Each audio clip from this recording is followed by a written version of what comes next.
Hi, my little human beings. Again, another reference to the story.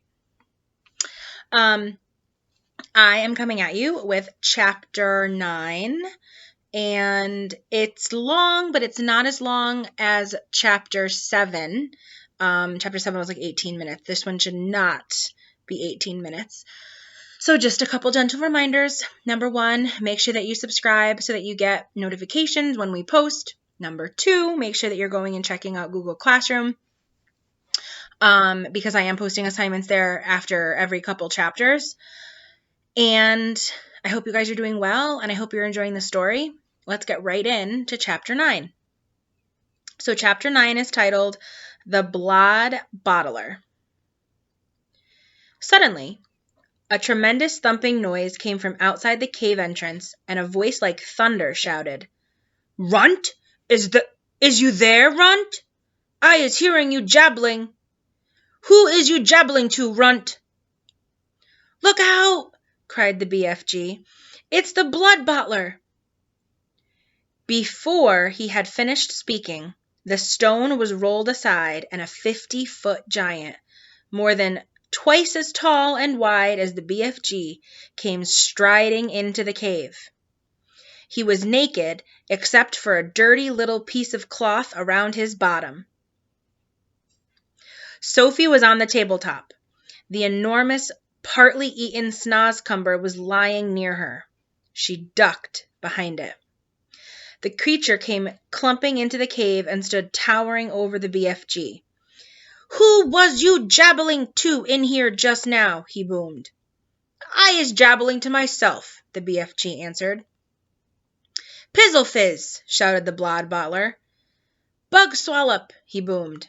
"You is talking to a human being." "That's what I is thinking." "No, no!" cried the BFG. "Yus, yus!" boomed the Bloodbottler. "I is guessing you has snitched away a human being and brought it back to your bunghole as a pet. So now I is winkling it out and guzzling it as extra snacks for my supper." The poor BFG was very nervous. "There's no one in here with me," he stammered. "Why don't you leave me alone?" The Bloodbottler pointed a finger as large as a tree trunk at the BFG. "Runty little scum screwer," he shouted. "Piffling little swig fliggler, squimpy little bottlewort, prunty little pog swizzler, I is now going to search the prim roses." He grabbed the BFG by the arm. "And you is going to help me do it. Us together is going to winkle out this tasteful little human being," he shouted. The BFG had intended to whisk Sophie off the table as soon as he got the chance and hide her behind his back, but now there was no hope of doing this.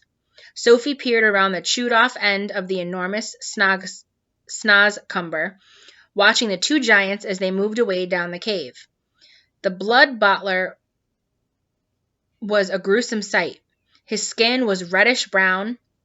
There was black hair sprouting on his chest and arms and on his stomach. The hair on his head was long and dark and tangled. His foul face was round and squashy-looking. The eyes were tiny black holes. The nose was small and flat, but the mouth was huge. It spread right across the face almost ear to ear, and it had lips that were like two giant purple frankfurters lying one on top of the other. Craggly yellow teeth stuck out between the two purple frankfurter lips, and rivers of spit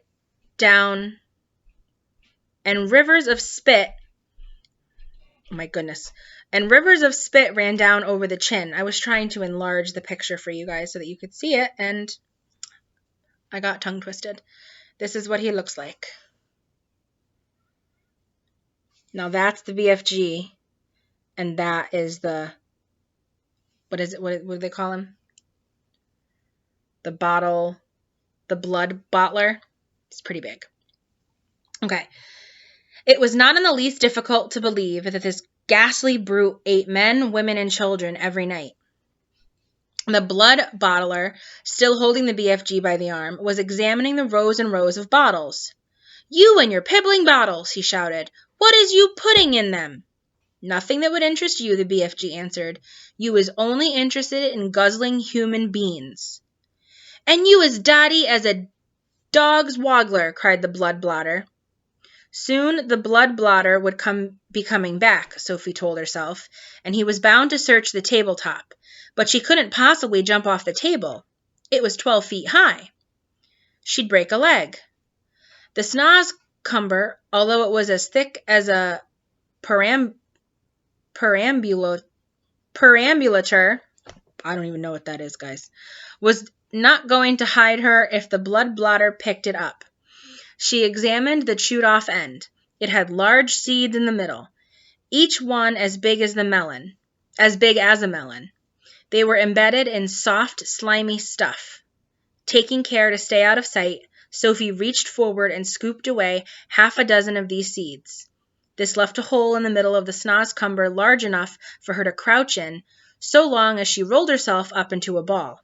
She crawled into it. It was very wet and a slimy hiding place, but what did it matter? It was going to save her from being eaten. The Bloodbottler and the BFG were coming back towards the table now. The BFG was nearly fainting with fear. Any moment, he was telling himself, Sophie would be discovered and eaten. Suddenly, the Bloodbottler grabbed the half-eaten snozcumber. The BFG stared at the bare table. Sophie, where is you? He thought desperately.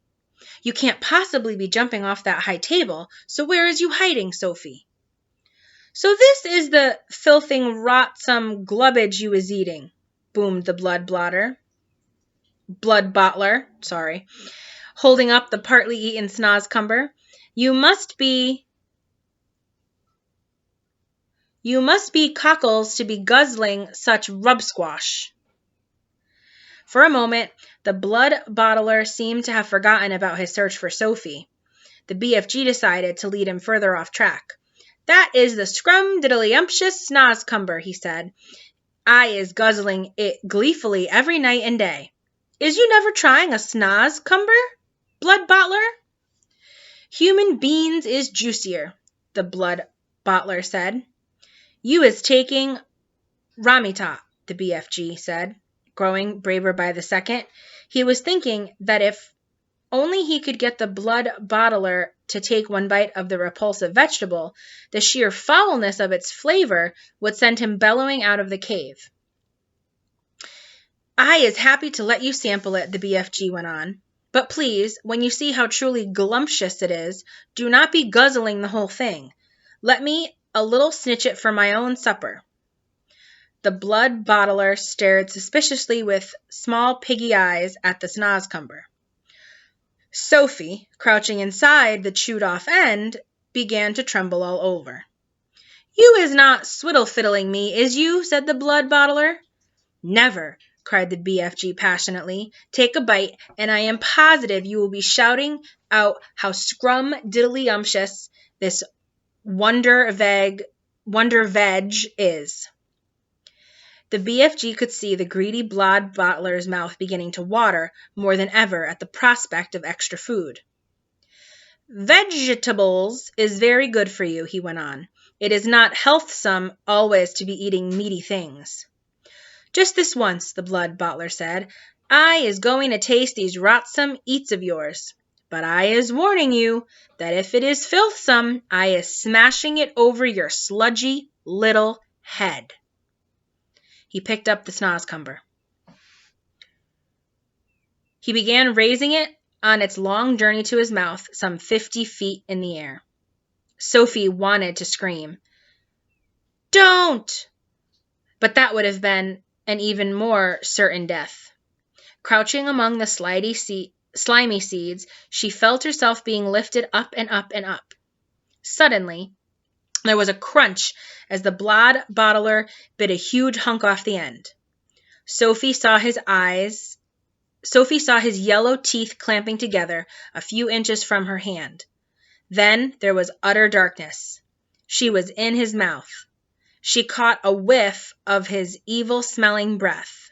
It stank like bad meat. She waited for the teeth to go crunch one more. She prayed that she would be killed quickly. Ew-itch, roared the Bloodbottler. Ugh, welch, I leech. And then he spat.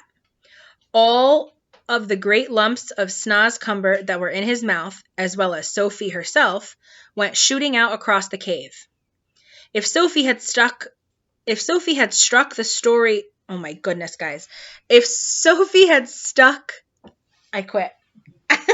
If Sophie had struck the stony wall of the cave, she would most certainly have been killed. Instead, she hit the soft fold of the BFG's black cloak hanging against the wall. She dropped to the ground, half stunned. She crawled under the hem of the cloak, and there she crouched. You little swine bugler, roared the Bloodbottler. You little pig swiller. He rushed at the BFG and smashed what was left of the snozcumber over his head. Fragments of the filthy vegetable splashed all over the cave. You is not loving it? The BFG asked innocently, rubbing his head.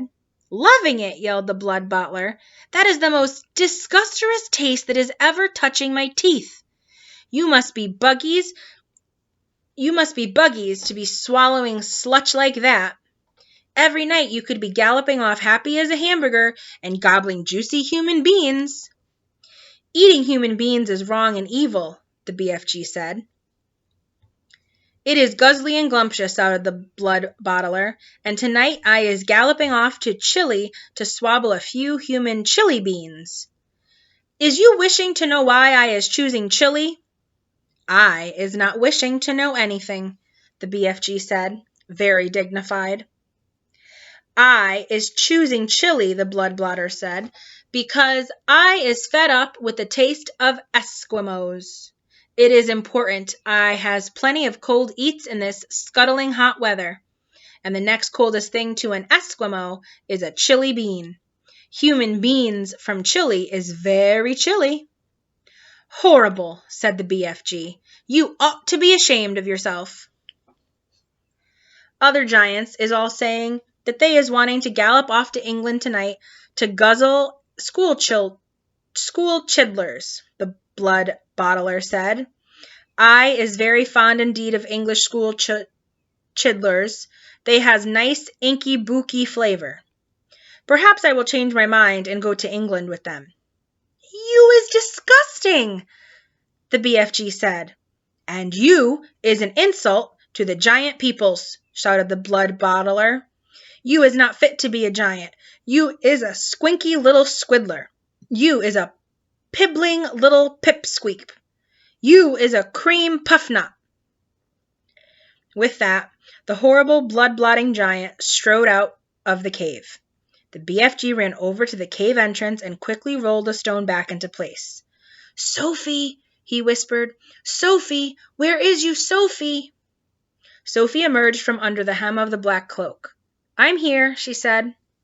The BFG picked her up and held her tenderly in the palm of his hand. Oh, I is so happy to be finding you all in one lump, he said. I was in his mouth, Sophie said. You was what? Cried the BFG. Sophie told him what happened. And there I was telling him to eat the filthsome snozcumber, and you was all the time inside it, the BFG cried. Not much fun, Sophie said. Just look at you, you poor little chidler, cried the BFG.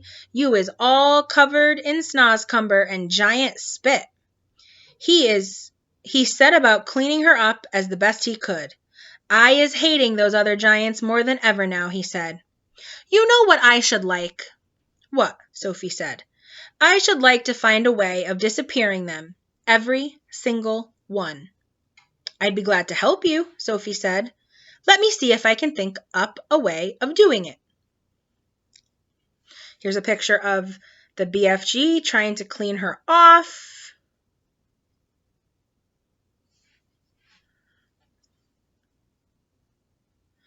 Like I said, she's all covered in spit. Gross. Okay, my friends, that ends chapter 9. Don't forget to head on over to Google Classroom.